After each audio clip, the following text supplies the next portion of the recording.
brought to you by Accenture Extended Reality. This is Field of View. Hello and welcome to Field of View. My name is Nick Rosa from Accenture.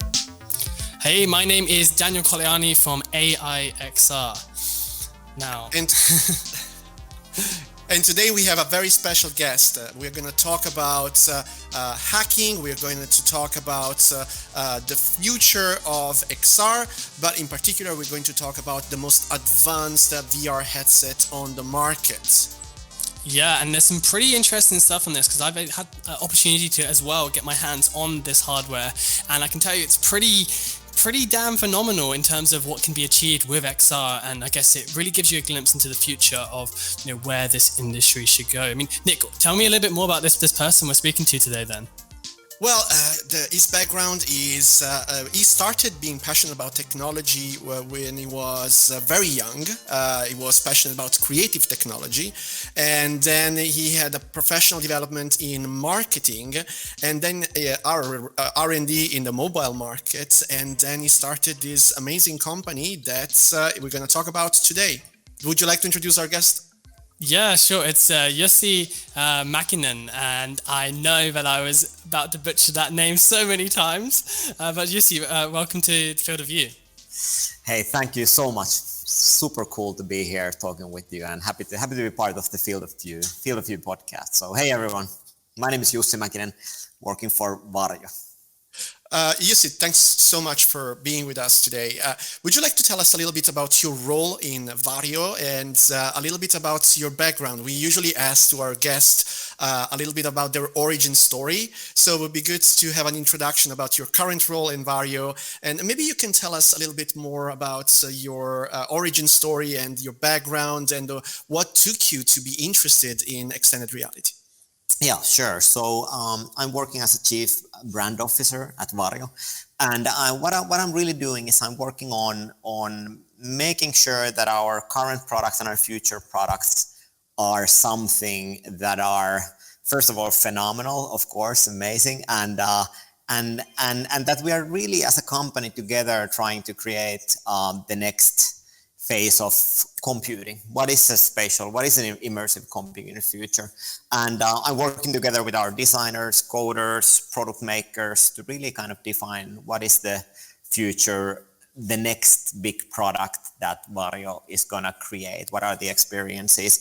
And creating marketing, creating branding, creating partnerships is a big part of that one. But I'm super inspired by the work with the creative force inside Varjo, who are making the product, defining the product, and working with the R&D, with the design, and with everybody to kind of really. So how does someone like yourself get involved in a space like this then? Yeah. So my background is that when I think I was like 13 or 14. There was a big scene in the Nordics which was called the demo scene. So there's young people creating cool, creative things with computers. And I think I got really excited about that one through creating music with samplers, with trackers. We called trackers back in the day. And I was part of the demo scene, making demo, kind of real-time art that combined graphics and music. And I was composing. I was more on the creative side, composing music for that one, for demos. Were you using the Octamed? No, I was using Fast Tracker. Fast Tracker was done in Finland by the Future Crew. So that was my tool of the trade, and I really love that software. But anyway, so that got me in the really this mood of creating. I have to just ask, what is demo scene? Sorry, I mean I'm a novice from the outside here. Yeah, so demo scene was it originally started from these crack throws. So people were making cracks to computer software, and they left there kind of like a mark that which group was making the crack to make the kind of software to run illegally. So from there it kind of like evolved into this own art of creating real-time graphics and effects with the computers that combined music, and they were basically creating this kind of small stories or demos of sort. And it usually consists of coders, designers, graphic makers, music makers, who then kind of like put their thing together and wanted to show off each other, like which one it can do the most amazing visual effects and a storyline with a very limited computer power that back in the day we had with our 386 and 486. But then it evolved in the competitions in the whole scene, especially in the Nordics. It was a big thing, and that was the start when I really started to kind of like see the possibilities of technology and what you can do with combining creativity and technology together. So that was the kind of like background, I guess, that got me really into the technology and actually really into the work with the other people who, I was not a coder myself, but I really got in the mode of how can you work together in a really creative way to do some amazing things. And I think eventually it led me to study technology, but not on the engineering side, but more from a marketing side, more from a kind of sociology side of that one. And I when I started to work, I took a little bit unusual career path that usually marketers want to work with branding or something like that, but I wanted to get a work from the R&D. So I applied for a position at the Nokia's R&D back in the day, who were making open source products, these amazing internet tablets. And they were asking me, like, you're a marketeer, we are like, creating this emerging technology. And I said, like, yeah, exactly, that's where I want to work. So I landed a place there doing my thesis when I was graduating the university, and they were making open source product that eventually evolved into internet tablets and an operating system called Maemo back in the day. And I think that was a really hotbed for a lot of like the next generation of like technology savvy people back in the day that were making open source products, and we had our own thing inside Nokia, kind of startup culture. And eventually the interesting thing was that I did my thesis, so I started to interview these hackers who are making amazing software for this open source platform. And I found this guy called Urho Konttori, who was making the most advanced software for these tablets. And I reached out to him and said, like, I'm going to do this. I'm doing this thesis about hackers. Can I interview you? And we got along really well. And I said to Urho, like, you should actually apply to Nokia. Like, you should come and work with this product. We need people like you here. And Urho said, yeah, that's a good idea. So he got in, and few couple of more years later, Urho was the founder of Varjo. So I went to work for Rovio as a VP of marketing, doing Angry Birds 2 and Angry Birds movie related kind of marketing stuff. But Urho stayed at Nokia and Microsoft. But then he founded Varjo with few other people working at Nokia, Nico Aiden. And when I saw that they just formed a company, I gave Urho immediately a call. I said, like, yeah, I think I should join you guys and start making Varjo whatever it should be in the future. So that eventually led that connection from the demo scene through the open source technology community, and that kind of like thing led me in working with technology and being the kind of like the team that eventually kind of like put Varjo into motion in the beginning, in to become what it is. So we had in the start, we had like 5 people in the Varjo. Now we are a little bit over 100. So it's been pretty cool ride for the last 4 years. And you recently launched your new headset. You're literally going to market as we speak right now. Would you like to talk to us a little bit about this new headset that you're launching on the market? Sure. So we just launched last year, at the end of last year, our 3rd generation product, which is pretty fun because we are, like I said, we are four-year-old, a little bit more than 4-year-old company. But so we launched a product called the XR3 and the VR3. And these are the most advanced VR and XR products in the market, aimed for professional use. So car designers, jet fighter pilots that are looking for the ultimate training experience, simulation experience, medical experts, these kind of people who have not been able to do effective training or design in an immersive way with the current headsets, because they've been basically, other headsets have been aimed for the consumers. Now we had amazing products in the past, VR1, VR2, VR2 Pro, and the XR1 Developer Edition. But with these products that we now put out, we have the best field of view in the market. We have the best visual quality. We have a photorealistic mixed reality. We are so excited that these products are finally putting together the vision that Varjo was founded on. And these are truly the ultimate products now for the. Well, one question I know so many people are going to be asking: what kind of PC do I need to run this headset? so the cool thing with these ones is that we have created our own eye tracker, for example, and we are doing foveated rendering for that one. So even though you are able to see things in a human eye resolution that are one-to-one parity with the real world, you don't need a supercomputer to run it. So it's a gaming PC. Basically, we are recommending a GPU of 3070 to 3090. With depending a little bit what you want to do. Mixed reality is for sure a little bit more involved, requires more kind of like GPU power, but these companies like Kia and Volvo, they have the GPUs to run those kind of things, and for them it's all about being able to virtually create something that you would usually take a lot of time in creating a physical model out from wood or clay. But now you can do it all in virtually, and you can see all those details, those shadows and lightnings, and yeah, actually you can save a lot of money, a lot of time when you can work in this virtual way. And I tried one of the first iteration of your product, and I remember that was remarkable, the fact that you could see your own hands while you're working in a digital environment.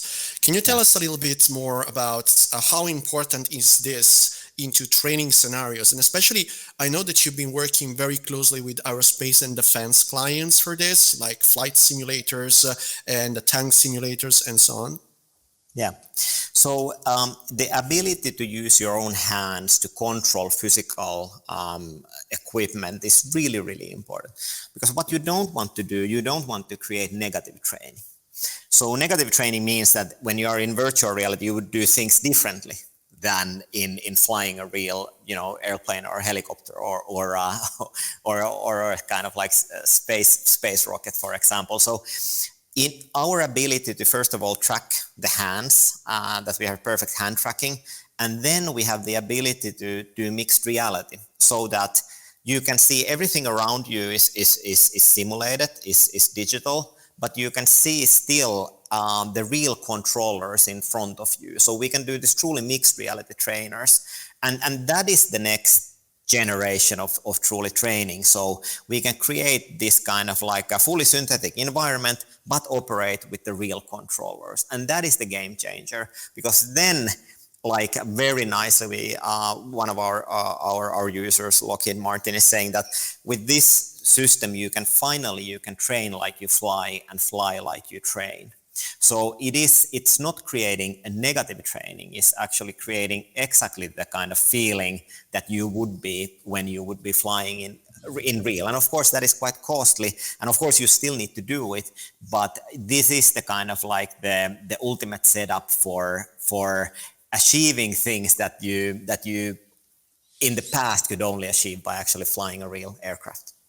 What is so for our kind of viewers listening to this right now? What really is human eye resolution then? I mean, a lot of people might be listening and thinking, "Oh, that's just a marketing buzzword," but I'm sure you've got some actual, science behind that. Then I guess. Yeah, that's a really good question. So when we started out to create basically the start of the Varjo was an innovation on how could we achieve 10 times, 20 times the resolution of the current era. And Varjo started out as a mixed reality kind of experiment. And then we really quickly saw that we need to achieve much higher visual fidelity to trick the eye that it's something is truly real on top of the real world. And we did a lot of research on that one, and I think it came out in one of Google's research papers. It was that the human eye resolution is about 60 pixels per degree that you're seeing. So the pixels Wow. per degree is the kind of right way to think about the visual quality in virtual reality. And we did the math, and our innovation was that we combined two different displays and we projected the image on top of each other, and we call this innovation Bionic Display. And no one else is, of course, doing it because it is quite involved way to combine software and hardware. So we achieved that resolution where you cannot anymore see individual pixels at all. And you know, if it would be something like a lot of manufacturers saying that their displays are 4K or 8K or something like that, I think it equals to something like, you know, 21K or something like that. But the pixels per degree is anyway the right way. So we are way over 60 pixels per degree in our Bionic display, and it basically is the end game of visual kind of fidelity resolution wise. Of course, there's a lot of other things, colors and field of view and all these kind of other things that can and will be improved, but the ability not to have this screen door effect that you see pixels and things that doesn't look real, that is now that we have kind of achieved, and we are really, really proud of that one. And it's really great that when we, and I agree that a lot of people are kind of like, yeah, it's kind of marketing thing, but it shows the moment when they see our headset and put it there on, that is so full of satisfaction always to us who are doing those demos with our clients, because then they basically take it off and they're like, yeah, this is the real stuff. And this has happened to us many times. And there was this one really funny time when we had a German car maker visiting us in here in Helsinki, and they were a little bit, yeah, we heard, and you know, we wanted to come and check it out, and they put it on, and they were staring at their own logo in virtual reality for like 5 minutes. They were just looking at their logo and they took it off and they were talking to each other like, "Das is sexy." So I think that was the moment when we feel like, yeah, okay, Wow, I think they get it now, and so we are our tech and our product is kind of like claiming the fact, the human eye resolution, and everybody who has seen it knows that it's true. Jussi, can you tell us a little bit about the challenges of marketing a technology that can only be believed once seen? I mean, there are many examples of technologies that failed because were difficult to market, like, for example, 3D TV or the Nintendo 3DS. The same virtual reality and augmented reality, especially with the glasses, are difficult to market because people are not trying the products, and sometimes they try the products and have a bad experience because they have motion sickness and they don't want to try the product anymore because it's such a visceral feeling that, you know, doesn't make you feel well. Can you talk about, you know, the way that you're trying to position your headsets on the market? Yeah, really good question. So from the beginning, when I joined Varjo, we had this kind of challenge, right? That we had amazing technological innovation, and the challenge that how do we talk about it? How do we establish credibility for Varjo as a newcomer, a new player? And when we were talking with VCs, there was a lot of usual question like, how did you achieve this? How are you claiming that you did it, but Microsoft or Google or Facebook or Apple didn't kind of invent this kind of stuff? And that was a fair and a really good question. And the answer was that it is a combination of, you know, optical mechanism and software and a lot of these things, not just in software. So anyway, our first marketing job, that how do we come out with this thing? And we quickly decided that we need to, even before we have a ready-made product, we need to show what we have to really establish the credibility. So we went out and we announced the kind of company out from the stealth mode and the product that we are working on and the technology. And we went on a press tour in US because we felt that people need to see the technology, even though we didn't have a ready-made product at that time. I remember actually coming to a hotel room in San Francisco. Yeah, exactly. Yeah, and, you were just there. a nice intimate setting with all of us looking at, you know, some car stuff and interesting things. So yeah, I think I remember that. Yeah, exactly. And we did it. And of course, you might think that it was kind of like, talking about your technology or product even before the product is ready, that some might feel that it's a little bit risky. And for sure it was risky, but that was the only way that we could actually establish ourselves as a credible player to say that and show what we have. So after that press tour, I think we were thinking, yeah, maybe we will get like, 10 press articles or something like that. I think the final number was over like 300 to 400. And all of a sudden we started to get email from all around the world like, hey, you need to come here and show what we have. So I think me and Urho, we were traveling the next couple of weeks all around to show the technology around. And that was the important part, that we got the technology kind of like, we got the credibility that people saw that this is the real deal and there's a path towards the product and it's credible. So then we start to meet with many companies out there. I think the first few really kind of close partners to us was for example, Audi, and Volvo. And it really kind of like, those visits to them was really eye-opening, and they start to believe in what we are doing. And it led to partnerships with those companies. We were saying that, hey, you can have our prototypes early on, but please help us to make it better and give us a feedback and help us to really kind of understand the problems that we can be solving with this kind of technology. And that has been the ethos of Varjo, that we create the products and the software to really solve the problems that our customers have. And whole our kind of product development follows the request and the problems that the most complex kind of problems that these advanced users have. So in that way, how we create and always improve our products is very different than improving a consumer product. All our roadmap is based on what is the problems that these guys are facing. For example, how do we train astronauts the most effective way with our products, whether in virtual reality or mixed reality.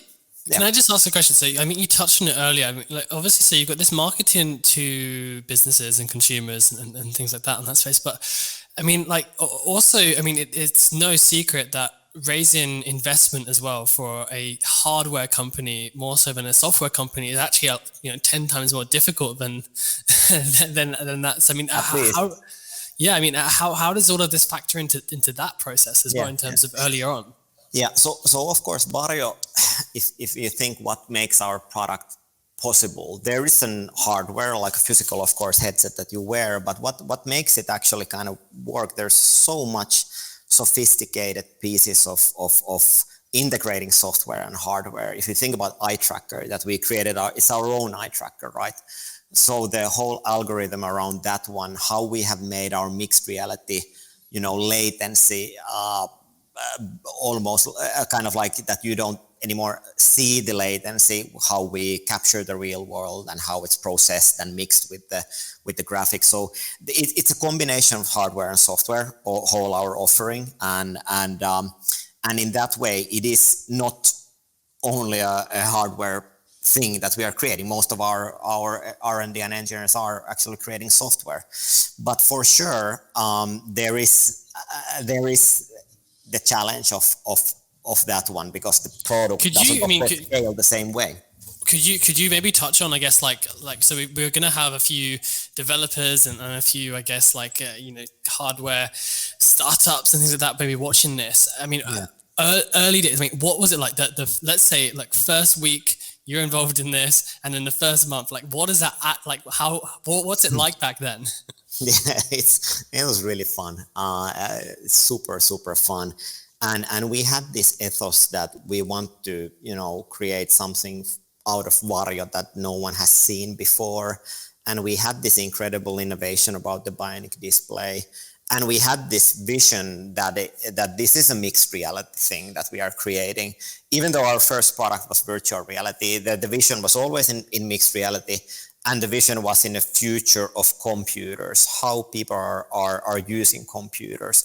And I think it gathered around really passionate set of people. But it was in the beginning, I think the most important thing that you have a lot of trust between the team members who are there like in the beginning, that everybody knows that everybody are super good in what they do, whether it's design or marketing or product creation or innovation or optics. And I think we had this kind of like we knew that each other, and it was this mentality that, you know, we can do basically anything, and we really knew, of course, we were following what everybody else were doing in the market, HTC and others, and we had this kind of like thing that we have our own path that we are doing. We are making the ultimate product. We are not optimizing it for the consumers or making sacrifices that you ultimately need to do when you are doing a consumer product. And we just wanted to make the absolutely best product out there. And we know that if we can do it, there's a market for that one.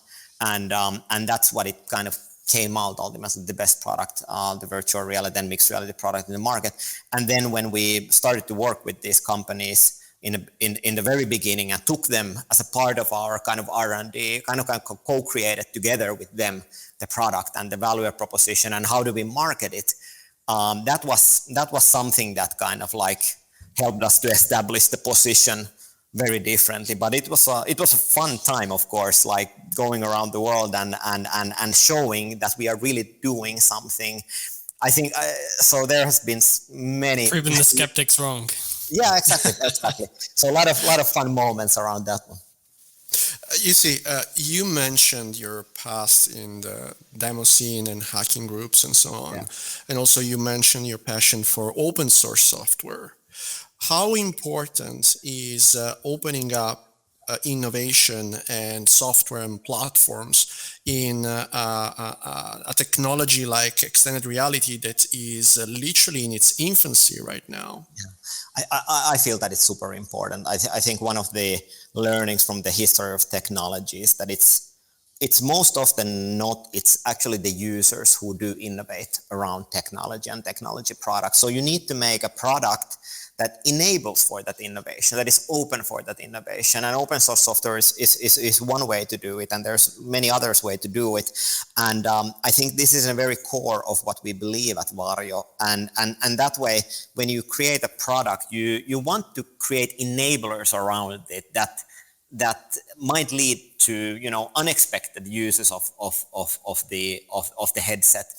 And I think one of those really interesting innovations at the moment in our product is something that we call the workspace. So you can actually use the headset as a kind of personal 100-inch monitor in virtual or mixed reality. So you can use your 2D applications in this kind of virtual kind of like workspace way. And we are seeing really innovative, really cool use cases around that one. So you need to create those kind of things that enable your users to innovate around your technology. And I believe that that's the way to actually, you know, take ideas and learn from the users, and that kind of helps you to guide your R&D and roadmaps as well. So it's super important.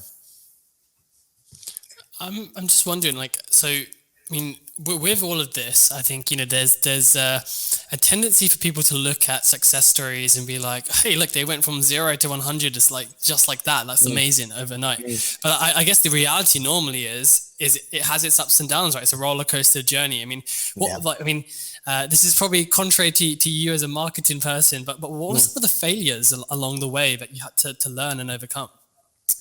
Of course there is like with they are bigger and smaller, and usually with the startups, usually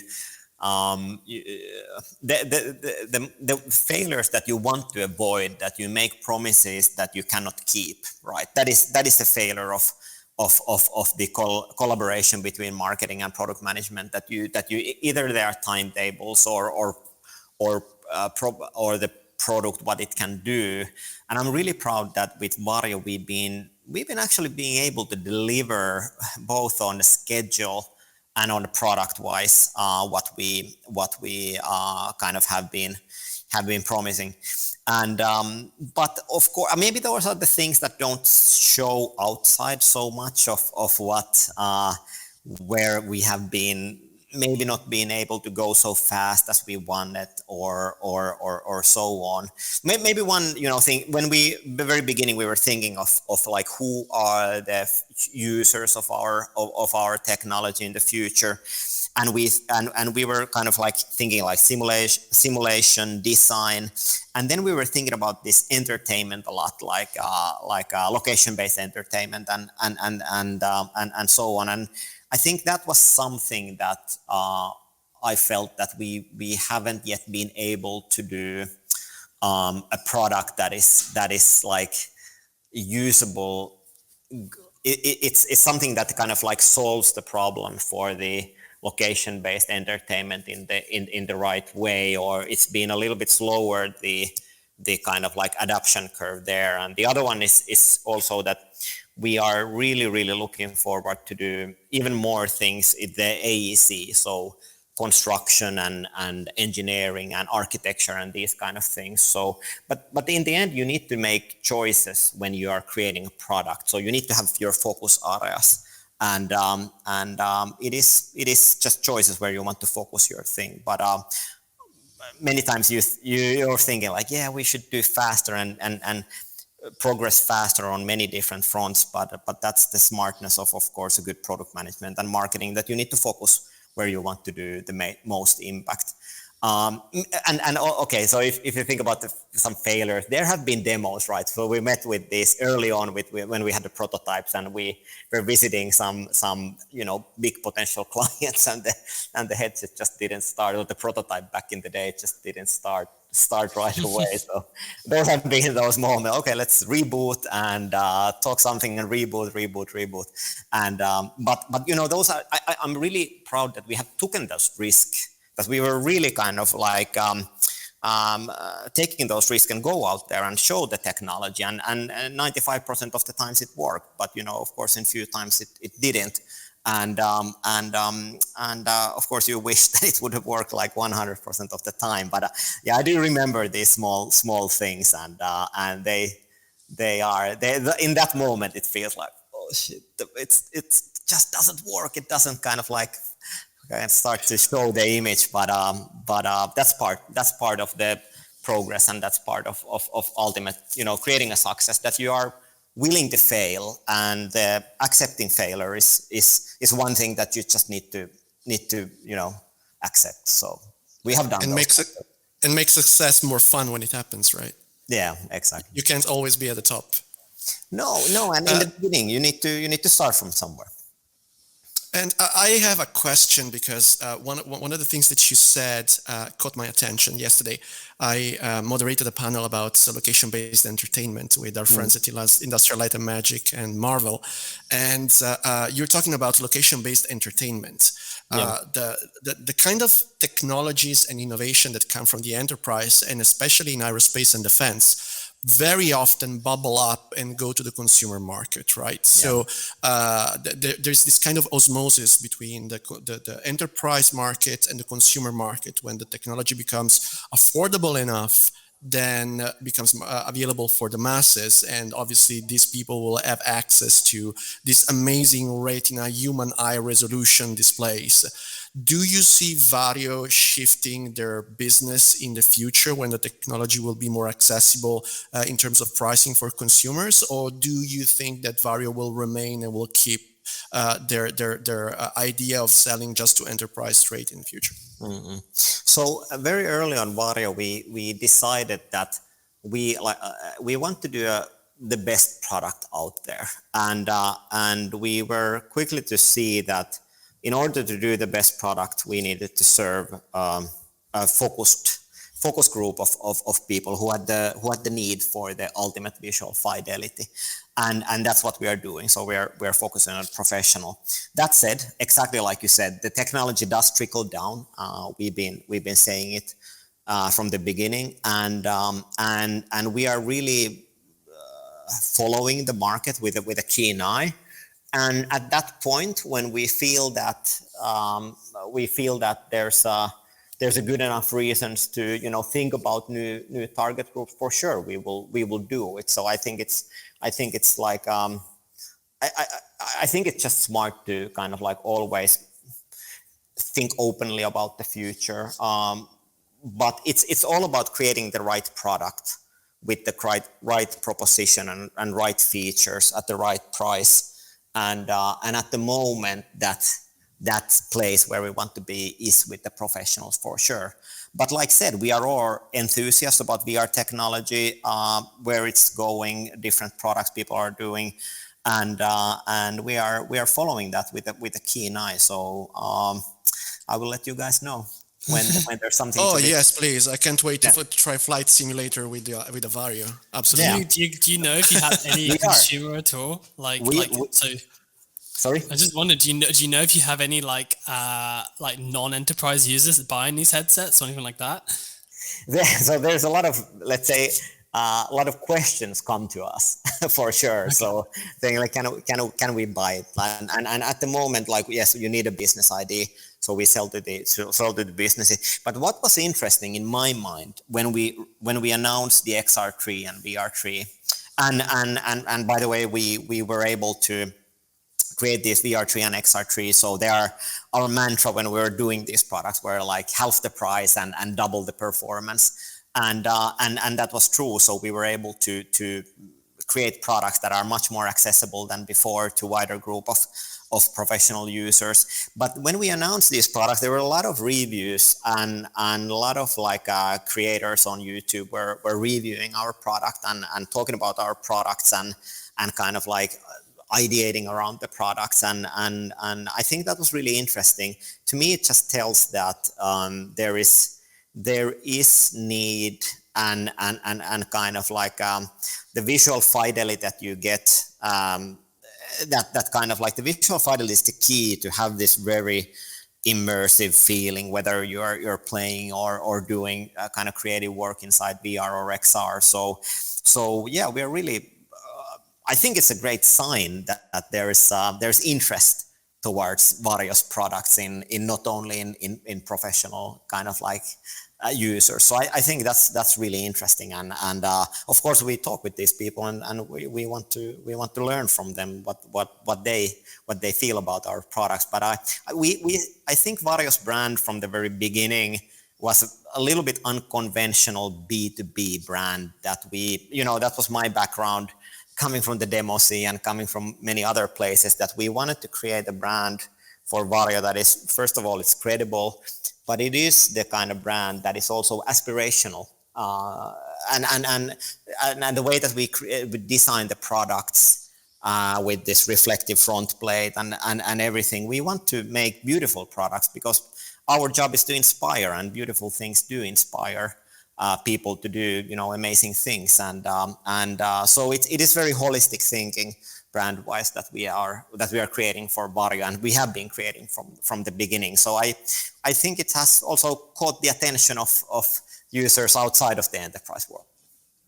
And I have a question related to the future of XR. Many people are talking more and more about the future of XR being in the cloud and being remotely rendered. NVIDIA this week announced that we are on the second week of April 2021. NVIDIA this week announced that they're going to support Microsoft Azure and Google Cloud along with AWS with their NVIDIA CloudXR platform. That seems very promising for the future of this kind of technology. Are you thinking to bring your headsets and your platform to the cloud? So we are really, following keenly the developments in there. Microsoft Mesh was a great announcement from them, and absolutely. from NVIDIA. So, ultimately, I believe that the future is in it's in 5G. It is in the cloud, no matter what. It will be there, and of course. We are kind of like interested to understand what are the benefits, what are the kind of like the solutions that are needed by our users in a professional field. So that is something that we are really kind of like paying attention to a lot in that field, and I think the interesting thing is that the computational power that can be offered through the edge cloud with the 5G connection and all these kind of things that is super interesting space. So we are following that one very keenly. We are kind of like experimenting, innovating on a lot of things as always. And it's going to be a really interesting future to Can we expect a self-contained Varjo headset powered by 5G? Well, I think ultimately, if you look in the future, I think all of those headsets will be like that ultimately. But again, like it all comes down to creating right kind of products at the right time for the right kind of users. And that's something that kind of like, of course, then is the art and science of making great products at the right time. So yeah, I guess you just need to stay tuned. I have a question related to, I wanted to touch base about training and transformation in training. The Varjo headset is heavily used in this kind of use cases. I obviously working in Accenture, I'm heavily involved in all the use cases that are related to training because I'm leading all that offering globally in Accenture as well. So I see a lot of clients coming to us saying, yes, we tried VR, but yeah, we've done one experience or two tactical experiences, and they didn't bring so much value. Why we should do it again? I have my theory, but before eventually discuss my theory with you, I wanted to have your point of view of what's from Varjo point of view and your point of view needed right now in order to have an effective training transformation with extended reality. So the way that we see it is that if you think pilot training, for example, people need to train with the real things for sure. But the way that we approach it is how can we lower the barrier in creating as realistic training environment and bring that almost like to the trainee, that we can kind of like have the training to happen at the place that is that is very low barrier to kind of entry, either at home or in a dedicated place. But it is something that we feel that the more that we can lower the barrier into access a very high level and high immersion training scenarios, that's where at least the most kind of like advanced training can benefit the most of really lowering the barrier in there. And I mean like there's a lot of kind of training that you can do in mixed reality or VR. And at the moment, Varjo we are really focused on these kind of like very kind of like advanced or very complex training scenarios where you need to kind of like that have not been possible to do before because you have not been able to see the details in virtual reality, or it has been impossible to combine the real physical controllers and the kind of like simulated reality together very tightly. So we've been kind of like solving those kind of problems. That has been super challenging but very rewarding at the same time. So that's the way that we have been doing it. So okay, look. So outside of like 5G and kind of like that kind of like technology, which you've just said, like is a given for to this space anyway. I mean, what are some of the other like really key innovations that are going to be happening in this space that you feel are going to be really important to not just Varjo but also everyone in this industry? The key innovations, I believe, are focused on, first of all, to creating this that some refer to as a hard AR, that you have an object that you're looking at on top of the real world, and you're not anymore able to tell that is it real or virtual unless you reach out to that one. So when you have that parity between the virtual and the real, that will be one of those kind of turning points when a lot of things will start to change. And of course, the other thing is that when we can replace physical objects like a monitor, for example, with something that is more virtual, I think that will be then a combination of those things are the building blocks in creating the next computer paradigm or the metaverse, as a lot of people are talking about it.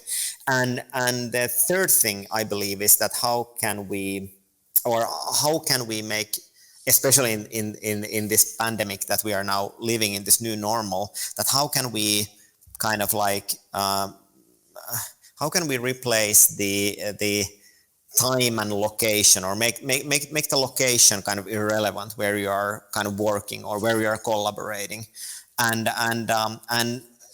the combination of that one, making the location irrelevant, being able to virtually and mixed reality collaborate effectively, and create this hard AR where the objects are as real as in real life, and replace the physical objects like a monitor with a virtual kind of like a screens. When you combine those kind of things, I think that's where the kind of like the next computing paradigm will start to kind of like emerge, and those are kind of like the building blocks for the metaverse.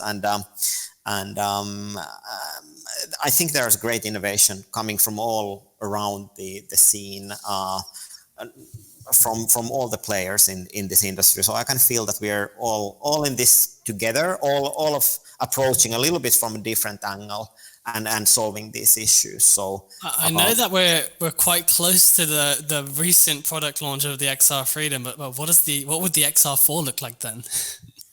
Yeah, really good question. I would like to know it myself. Of course, we are working on future concepts here at Varjo, like all the companies are working on.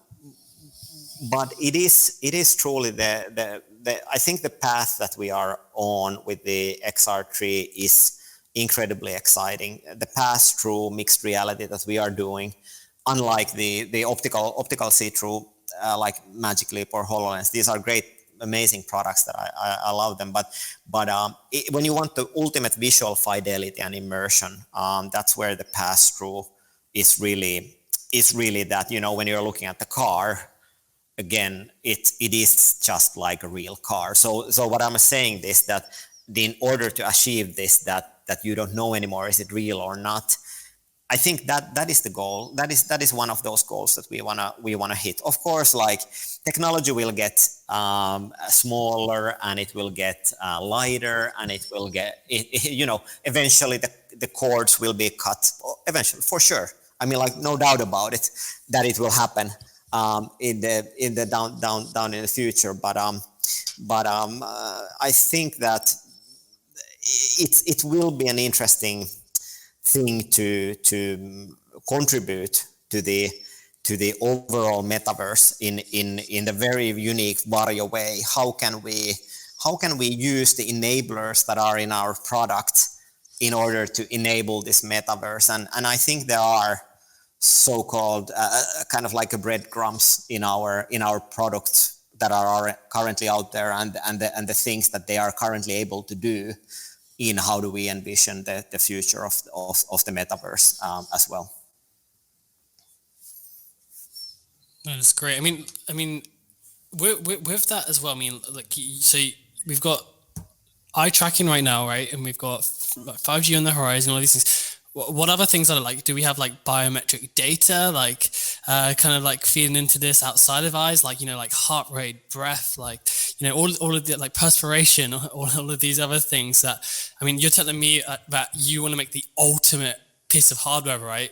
Do those kind of things fall into it, or is that a shift into an area that's actually a bit dangerous for this space, or Mm-hmm. So I think ultimately Varjo wants to do the kind of like the whole, the hardware is an important part of that one for sure. But I think it is the experience, it is the how you want to be using computers in the future is something that is essential in order to also make professionals like a car designers and simulator users and medical researchers to really achieve things that they can't at the moment.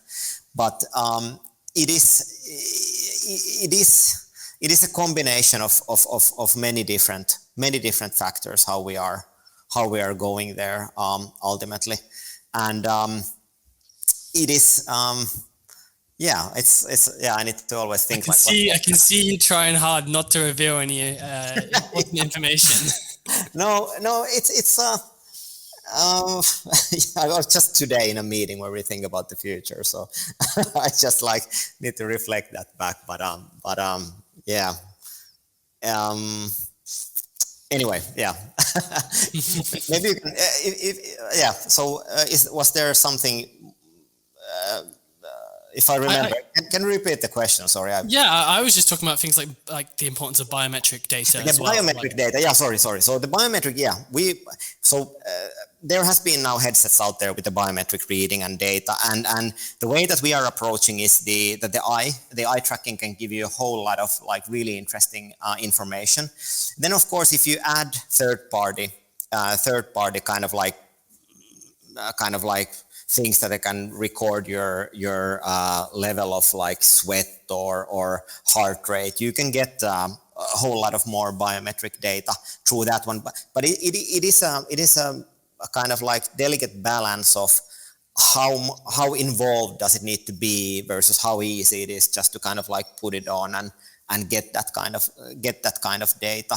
And I think that the approach that we are taking by creating our own eye tracker and understanding the movement of the eye and all of these things are really interesting. We are seeing a lot of innovations in that space for sure. But I'm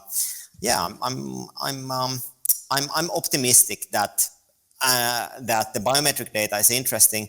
But the other thing that is really interesting as well is just understanding your facial movements and these kind of things in order to create much more realistic avatars, for example. That's another thing that is kind of I think ultimately this technology needs to be very social. So I guess that I'm more inspired by these things that make the technology even more social. I mean, compared to the reading the human body. The best that you can do with the biometric data. That's really interesting. But ultimately, if you want the technology to be successful, like a virtual reality technology, it needs to be very social. So, the social enablers are very interesting. And I wanted to ask you something about this. I mean, you've been working so hard to create the best headset on the market that provides a visual fidelity that is exactly the same of the real life. Yeah. Is Varjo thinking about creation of hyperrealistic avatars in any way? I'm super fascinated myself. I think Unreal, the meta-humans are really, really interesting. So I don't think we are in the business of creating them ourselves.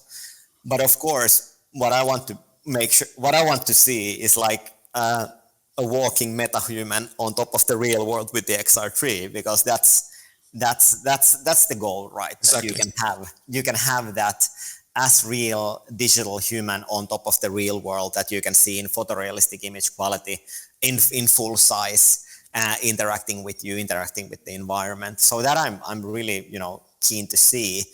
But at the moment that's not something that Varjo wants to do itself, create an avatar, rather than we want to create an environment where these meta-humans feel and act and can be a part of this real world, and enabling that is where we are kind of really good and focusing. And I mean, we are almost on top of the hour. I just wanted to ask a couple of other questions to you, and I wanted to be a little bit provocative about those questions. Yeah. I wanted to have your take about those companies that are creating contact lenses for augmented reality, and also I wanted to have your take about what's happening in the field of neural implants, like for example, Neuralink. Do you see that as the inevitable future of extended reality? Yeah, I mean, like it is for sure. At if you go, I think the interesting question is: it 10 years or 30 years or 50 years or 100 years when that will happen? It is a lot of you have to think like how comfortable people are in in molding, and making that ultimate link between you and a computer in a physical way. Is it something that is that feels natural, that feels desirable, and ultimately I think marketing will have a big part of that one for sure. Aren't we all already cyborg with these devices in our pockets already? Yeah, I think they have become normal in our lifetime. Even when they started to emerge, people were thinking that it's a little bit weird. So the contact lens, all this stuff, following that one very, very keenly. I think, and eager to try it out myself when it's possible. So that is, of course, the first stage. But again, as it is with the optical see-through devices or this mobile AR, of course, that's in the first stages. It will not be about immersion, right? It is like you're able to bring notifications or these kind of things all around with you, rather than like that you can like feel fully deeply immersed in another reality. And so it's a little bit different proposition when it comes to the contact lenses. And in that way, I think we have chosen a path that we always want to have the ultimate immersion, the visual fidelity, and all of that. So it's a little bit different path with the contact lenses that what Varjo kind of believes in. But for sure, really, really keen to see where it's going. The Neuralink stuff, that's a very, very even more interesting kind of problem, or the challenge to see that when does it start to feel natural? What are the first things what are the first use cases? What are the first things? And there, yeah, it's going to be an interesting marketing case, because like back in the day, you remember Google. Would you do it? Would I do it? Would you do it? I could be the marketeer for those. I think I could be very successful in marketing those. This is a message for you, Elon Musk. We have Jussi that is ready to join your team at Neuralink. Yeah. No, just kidding. I mean, those kind of problems are the most, inspiring when you are actually creating a new market and a new use case and a new way of living. Because ultimately, I think those technologies that change your choreography of everyday life, those are the technologies that will literally change the world and will kind of create the most value in the market. But so it will be a super interesting case. Would I do it? Yeah, I think when I'm like 60 or 70, I would, right? I would recommend it to my kid? That's a different story. That I would need to try it out myself, right? I was speaking to someone recently who basically they were telling me like, oh, so you're in the field of teleportation. And I was like, what? And I was like, well, VR is basically teleportation, right? In the sense that you put on a headset, you're somewhere else. And I was like, oh, okay, interesting. That's okay. And so I'm interested if we take that analogy, like, and we talk about things like simulations and I mean, right now there's a very obvious that, okay, I'm putting on a headset, I'm in a virtual environment, and I guess, you can be fooled for maybe, I think Greg was actually telling us, I think he put on, I think one of your headsets actually, and I think we were talking about this from one of our previous episodes. And I think, he's saying like he was there for a good 10 seconds when he had to tell himself, this is virtual reality, this isn't real life. But I guess I'm keen to establish like when will we get to that period where, okay, I'm going into virtual reality and it's completely, in every point of the view, indistinguishable from real life, but it might as well be teleportation. Yeah. And I'm keen about it as well. And we are keen about it at Varjo as well. one of the first things that got me really convinced about the power of virtual reality and mixed reality, that we did these experiments in photogrammetry. So we created photos. We took just photos with a DSLR from an artist studio in Helsinki, and we created a photogrammetry, and then we stepped inside it in a Varjo human eye resolution. It felt so real that you start to create your memories that you were actually visiting that place. Now, if you think about that we are taking with the camera, that you can capture a reality with the camera, and then you think about the possibilities of the kind of like the pass-through headset, like we have with the XR3. And what the XR3 already now doing, it's creating a light probe. It can sample and take the environment, understand the lightnings of the environment, cast the shadows and lightnings onto the virtual object based on the environment of the real world. So that's where this kind of like, you know, it starts to real and the virtual world starts to sync together in a ways that will create these memories and this experience that you are actually in a different place where you are. So I think that it's one of the most exciting things in melting away this barrier of location with this kind of technology. And we will see a lot of innovation. That's when there are great companies, by the way, already in this virtual collaboration, just to shout out to Meet in VR, Glue, Dimension 10, and there's a great companies. We have done a collaboration with a few of them, it is very exciting. It is very exciting. I think the exciting thing for Varjo really is to think that how can the enablers in our technology contribute to that, let's say, advancement of teleportation and holoportation, and I'm a big believer in that one, and it will change. It will literally change. It's one of those things that will literally change the world, and I think especially now the new normal has kind of contributed to that one. So there's a much more interest and innovation around that idea, and it will happen. It will happen. And I think we will have some interesting kind of like possibilities with Varjo's technology to contribute in that development. And you see, we can't wait to see those new products and new possibilities opened by Varjo in the future. Thank you so much for being with us. Thank you so much for having me. It was great to talk with you. And for everyone watching this, VR3 and XR3 are out there now. Get them while they're hot. They are incredible products, and they are getting better all the time through software updates. Really cool stuff coming very soon. That's fantastic. Well, look, thank you everyone for joining us for this episode of Field of View. As always, you can catch this kind of podcast on YouTube, on Spotify, Apple Music, all of your favorite places to get your podcasts. Definitely recommend that you subscribe on the website to be able to get notified via email when a new episode is out. And also on YouTube as well, and when we upload stuff via the Academy kind of website and Slack channels as well. Thank you very much. Okay, thanks everyone, and see you next time. See ya.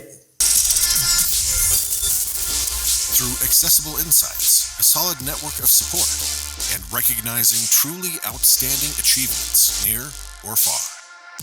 Big or small, we're in this together. AIXR.